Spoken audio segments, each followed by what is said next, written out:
All right, guys, Tyler Hooks here, and we are back with the EB410.2 build, and this is Bag C.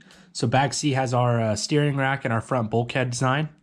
As you can see, we've got some parts that they're all the same now as what was on the previous kit, but this does include all the revisions, so we're not exactly going backwards or anything. You've got the revised bulkhead that's a little bit stronger, the revised steering rack, same thing, just added strength. So basically, these are all the updated parts. There's not really anything that's super new in Bag C, but we definitely do have the revised parts, the updated parts. So your kit, was definitely going to last longer than the original one. We're not going to have any of the little teething pains that we had with the original kit. So let me get into this. I'll take a bunch of pictures and I'll show you what it looks like when we get done. Thank you.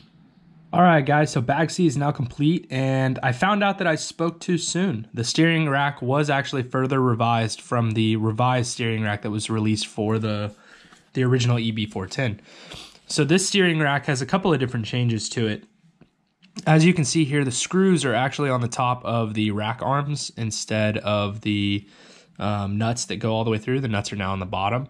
And what this does is it makes it to where these arms don't strip out. Like when you're trying to tighten the nut doesn't spin inside the arm and make it to where you can't tighten or loosen it without using glue. So yeah, that's actually really nice. So these rack arms are different. The rack itself is probably the same, but the arms are different. And then the other thing that's different are these new, basically these things that were used to attach the steering rack arms to the actual bulkhead itself. Instead of being threaded for a 5.5 nut driver, which kind of made things wonky, like you could move it back and forth, but sometimes it would slip, they're actually threaded with a 2.0 millimeter hex end on the tip here. So you can be a lot more precise, you can get it at a better angle, and it's not as hard to put together.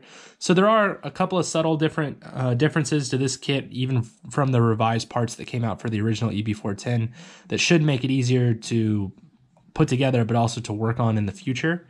And then as we've talked about, we have the revised bulkhead, so you don't have to worry about the bulkheads cracking from the bottom or anything like that. So yeah, that's pretty much it for Bag C, and we will be on to Bag D. Thank you.